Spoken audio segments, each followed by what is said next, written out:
ये माता का शक्ति है, माता का आशीर्वाद है मेरे ऊपर की। मतलब फास्टिंग के होते हुए भी हम अपने पार्टी के लिए काम कर रहे हैं।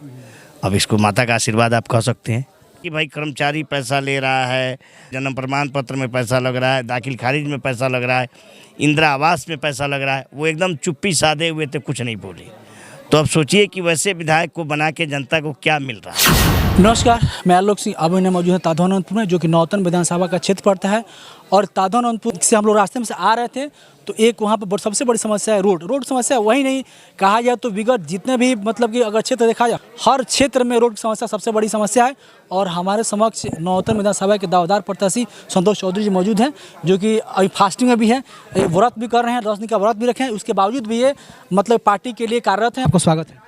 आपका भी स्वागत है। सभी बिहार वासियों को जय बिहार, धन्यवाद। अच्छा, नवरात्र चल रही है, आप भूखे भी हैं, माँ का आराधना भी कर रहे हैं और साथ साथ पार्टी के काम भी कर रहे हैं। कैसे इतनी शक्ति मिलती है आपको? ये माता का शक्ति है, माता का आशीर्वाद है मेरे ऊपर की। मतलब फास्टिंग के रहते हुए भी हम अपने पार्टी के लिए काम कर रहे हैं। अब इसको माता का आशीर्वाद आप कह सकते हैं। ऐसा नेता खोजने से कम मिलेगा कि सब कुछ त्याग करके, पार्टी को नहीं त्याग कर, जनता के हित के लिए आप पद यात्रा आप सभी लोग कर रहे हैं। तो यही तो जनसुराज है, यही तो जनसुराज परिवार है। यही तो लोगों को हम लोग बताना चाह रहे हैं जनता को कि भाई जो भी नेता जनसुराज में है उसको अपना कोई स्वार्थ नहीं है। बस उसको एक ही स्वार्थ है कि बिहार बदले, बिहार का विकास हो, बिहार के युवाओं को रोजगार मिले, बच्चों का शिक्षा सुधरे और बिहार की आर्थिक स्थिति मजबूत हो। यही मेन स्वार्थ है, दूसरा कोई स्वार्थ तो है नहीं। इसलिए पार्टी के लिए दिन रात लगे हुए लोग। और प्रत्येक दिन आप लोग 5 से 6 पंचायत 7 पंचायत भ्रमण करते हैं, रात्रि 10 बज जाए 11 बज जाए, लेकिन लोगों को जागरूक करने में आप लोग चूकते नहीं हैं। ये इसलिए कर रहे हैं कि 75 साल से जनता ने जो धोखा खाया है, क्योंकि ये 75 साल का लगा हुआ काई है।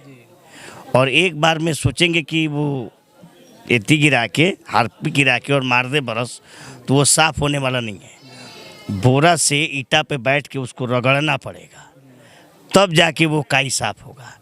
इसलिए हम लोग दिन रात मेहनत कर रहे हैं कि 75 साल का जो काई लगा है वो साफ हो जाए और जनता को ये समझ में आ जाए कि उधर ना जाके हम लोग को अपने बच्चों के लिए खड़ा होना पड़ेगा। तभी जाके ये बिहार सुधरने वाला है, तभी जाके बिहार की स्थिति सुधरेगी। देख ही रहे कि कितना महामारी मचा हुआ है। लगातार तीसरी बार विधायक रहे यहाँ पे, अभी है भी वर्तमान में नारायण शाह।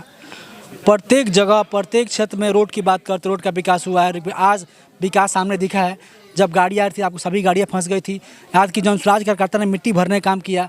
तो आप बताइए कि ये बोल रहे हैं कि विकास किए हैं, तो रोड में गड्ढा, गड्ढा में रोड है यहाँ पे। रोड में इतना बड़ा गड्ढा था कि मतलब समझिए कि सब गाड़ियाँ वहाँ रुक गई। हम तो खुद आप लोग को रुक के बताएं। और जनसुराज के कार्यकर्ता ने मिट्टी भर के तब गाड़ी को पार कराया। नारायण शाह जी कहते हैं कि भाई हम 1000 रोड का जाल बिछाए हैं नौतन एरिया में। हमको लगता है कि मुखिया जी लोग अगर काम ना करें तो उनका रोड भी नहीं दिखेगा। ठीक है, अब रह गई बात, नारायण शाह जी जो विधायक हैं नौतन बैरिया के 3 बार से, वो हर एक काम में विफल हैं। वो ना रोड का विकास कर पाए हैं, न जनता का विकास कर पाए हैं, न भ्रष्टाचार पर लगाम लगा पाए हैं, न जनता के समस्या पर खरे उतरते हैं। वो किसी भी चीज़ पर मतलब सफल व्यक्ति नहीं होते हैं।